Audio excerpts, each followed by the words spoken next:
Jadi ini adalah video dokumentasiku ke Kulon Progo Samigaluh untuk menemui narasumberku yaitu Pak Surasa, seorang petani vanili yang akan mengajarkanku cara membudidaya vanili dan cara menanamnya dengan benar. Nah, ini aku lagi perjalanannya ke rumahnya Pak Surasa. Ya, jalannya emang agak jauh sih dari kota. Terus aku berangkatnya itu sama mamaku, temennya mamaku, sama kakakku. Dan juga Charlie. Ya, Charlie kita bawa. Dan biar dia capek seharian juga sih, makanya kita bawa jalan-jalan. Nah, tapi sebelum ke rumahnya Pak Surasa, kita mampir dulu ke Geblek Pari buat mamaku sama temannya mamaku sarapan karena mereka belum sarapan dan aku ngerekam aja di sana. Nah, habis itu kita lanjut lagi. Lokasinya ini ada di Kabupaten Kulon Progo, Kecamatan Samigaluh di Desa Dukuh Bajing. Nah, narasumberku ini juga punya IG-nya yang tentang vanilinya ini. Jadi kalian kalau tertarik dengan proses dan cara budidaya vanili, bisa cek aja di vanili.bajing. Nah, habis itu kita udah nyampe di rumahnya Pak Surasa. Langsung aja kita bisa lihat tanaman vanilinya dia yang banyak dan beberapa juga udah pada berbuah. Dan habis itu aku langsung aja wawancara sama Pak Surasa. Tapi karena Pak Surasa ini petaninya, jadi anaknya itu Mas Aji juga aku wawancarain menanyai tentang vanilinya mereka. Nah, ternyata aku tuh orang yang paling mudah datang ke mereka buat mencari tahu tentang vanilinya mereka. Nah, mereka tuh juga punya paket belajaran gitu dan mereka juga bisa live in. Ya, banyak lah gitu yang paling sering datang ke mereka sih kebanyakan mahasiswa. Nah, habis itu aku ikutin paket belajaran mereka, terus aku langsung praktek aja ke kebunnya mereka, tapi aku ngeliat-liat dulu tanaman vanilinya mereka. Di sini ada beberapa jenis vanili dan lenjernya juga berbeda-beda. Ada juga lenjernya yang dari pohon dan ada juga lenjernya dari batu bata yang seperti ini.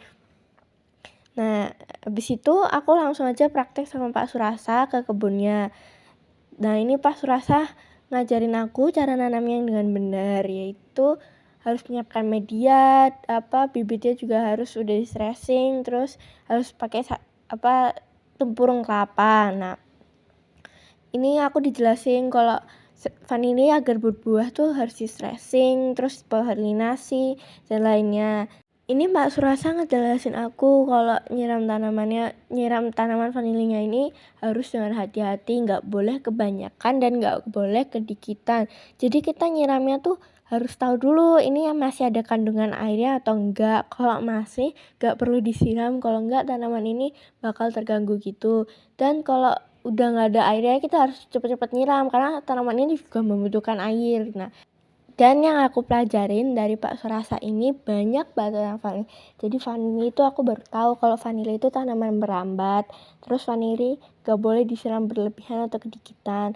Dan kalau menanam vanili pakai tempurung kelapanya harus direndam dulu 2 mingguan biar zat taninnya itu hilang. Karena kalau kita nggak rendam 2 mingguan dan masih ada zat taninnya, itu bakal mengganggu dan membuat tanaman vanilanya ini kering dan layu. Habis itu aku juga jadi tahu kalau vanili itu ada 3 jenisnya. Nah, terus aku juga jadi tahu kalau vanili basah dan vanili kering kalau dijual harganya beda.